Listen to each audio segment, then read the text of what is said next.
So, my children were allegedly taken by the Department of Health and Human Services on June 26, 2019 at Eastern Maine Medical Center in the emergency room. It all said Quinn Phaneuf remain at home with me. It was right before, or right after that was when they had moved the building from near the airport over to this building, which used to be an eye optic care. They all had their records management moved. I kept asking them where. Two of my children who were kidnapped at birth by Aaron Chandler, they were cut out of me, had been found alive and safe, and were supposed to be returned to myself and Christopher Phaneuf. Now, my children in Portland, apparently they did not die either. I don't know if you understand what it's like to mourn a child, but to then find out that a child is alive is like the most amazing feeling. But then to have your children taken and then blame you and say you kidnapped those children from the other people, and knowing that your children were found because those other people were actually a danger. And Erin Chandler is still practicing medicine. She had a Supreme Court hearing. She's from Florida. I believe she is one of the people that was arrested for the child sex trafficking ring of the police, doctors, military, veterans, all of that, considering Officer Robbins was the military whatever that was arrested and held me illegally on probation for, I was put on drug offender felony probation after not being convicted of any drugs. I signed on in a sponge grand theft charge, but somebody was released in my name and given my prescription pad because I had left Bangor after, in June, my son John was born 2 months early, preemie, placenta abruption. I was given a placebo RhoGAM shot, almost died, excruciatingly painful. They tried to give my son somebody else's methadone prescription in the NICU. So I was informed to leave. They were going to do a sweep like they do whenever the bad doctors come. They've tried to go back on me for a lot of stuff. Moved to Florida, pretty much had him instantly right in my life. The allegations weren't even true. My son Trevor, we had located to a different county. He had been to school. We had a lot of people stalking us, following us, lying, making false allegations, which actually is punishable up to like 5 to 10 years in federal prison for every false accusation that you make, especially when it comes to children. Now, the last place that I saw Quinn Phaneuf was here on February 4th, 2020. They were doing construction. Just like they were in the hospital. The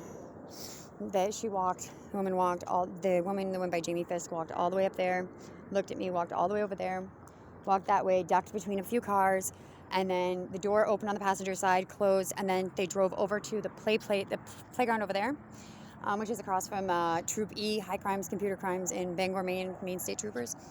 That was the last time that I've ever seen my daughter. Betsy had held hands with Chris Phaneuf walking out of the courthouse in January in Dover.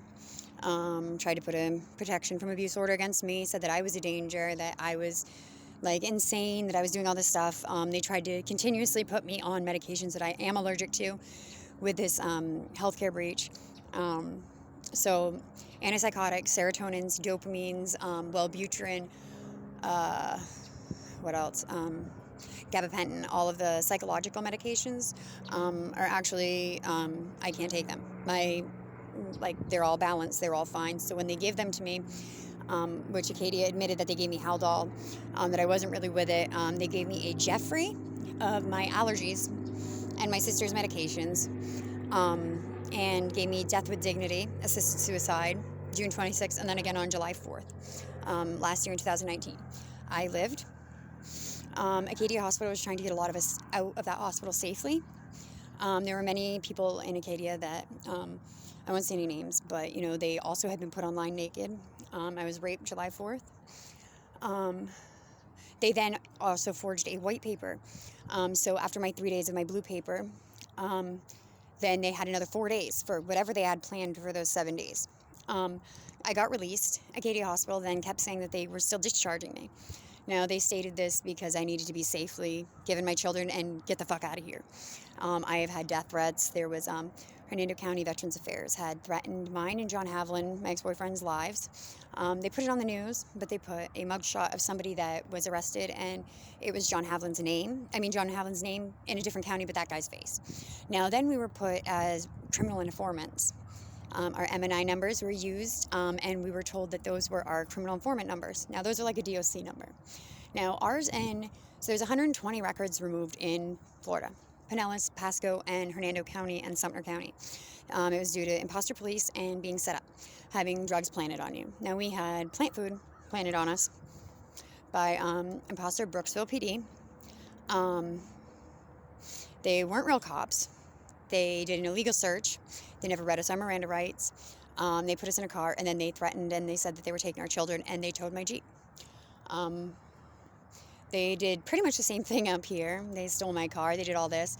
I was never on felony probation down in Florida. I was never convicted of anything felony drug at all. I signed in a grand theft, which had been dropped because they were trying to get me with dealing in stolen property, which is 10 years with the point system, each count. They were trying to pretty much put us away, but it was really a family dispute. They changed my attorney from Kirk to Barbara Jo Bell, gave John and I both the same attorney, and took them away. The thing that I'm really so upset about is that I never met my son Quinn out of my triplets. My son John has been missing. My son Trevor has been missing. My parents have been missing. My sister Melanie, which the blonde girl who kept switching out with Katie Tunks at the hospital that day, said that I was not mentally capable to care for myself or take care of myself. So therefore, then I was given the death with dignity and all this stuff, which it stated that Betsy and Christopher Fanoff had signed off on. Now, Betsy wasn't even in the picture until after July 19th. Now, it kept saying remain at home. Chris had a no contact. He was not to have contact with Quinn or I due to a domestic violence assault arrest, which I, again, never got to have any word in, with all the assaults that had happened to Quinn and I, and with them all pretty much being identical or close to looking alike with my PTSD, and being bumped a little bit. Yes, they did arrest him. His hands are licensed. I don't know why you guys are saying that doesn't matter. But I never got a chance to go in and identify. DHS apparently dropped the charges, gave him my child, and put it all on me. They knew that my children, Florida Bar said that my children had been reunified with me, and they were never to be taken from me in the first place. So pain and suffering since June 15th, 2016, and I'm still separated from them.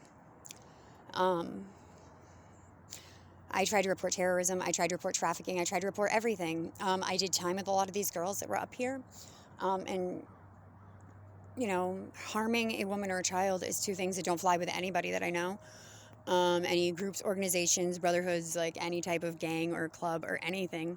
Because sometimes it's just some kids that like to play hockey. Sometimes it's just some kids that like to get together at like an old mansion and watch South Park.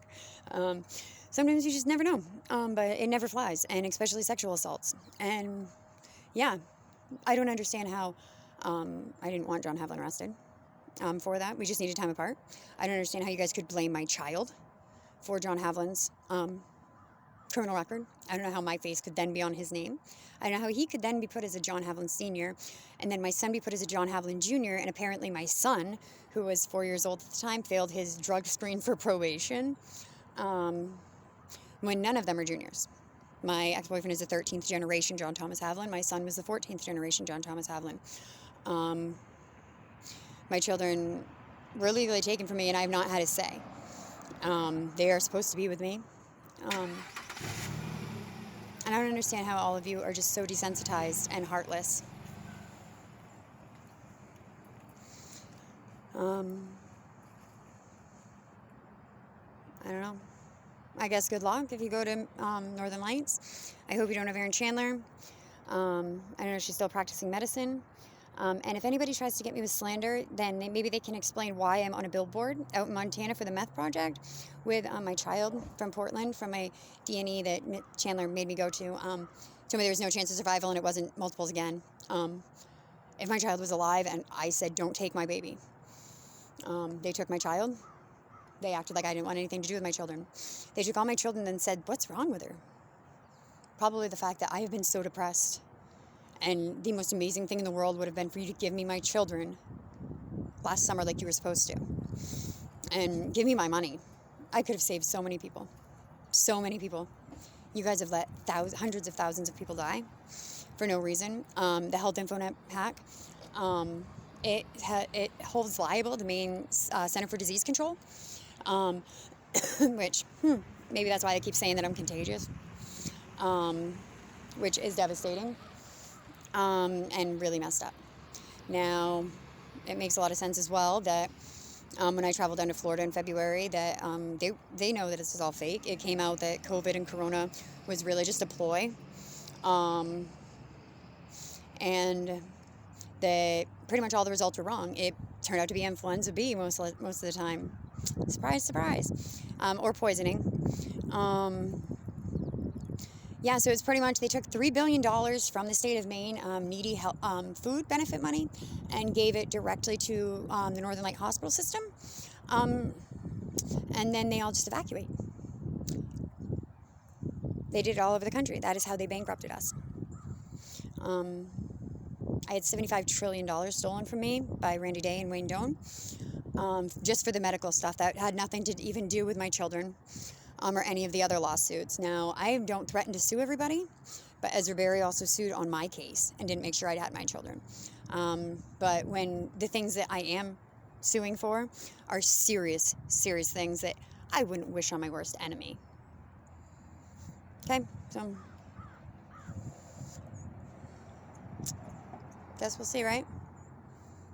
If my kids are even alive, I still love you. I'm still trying.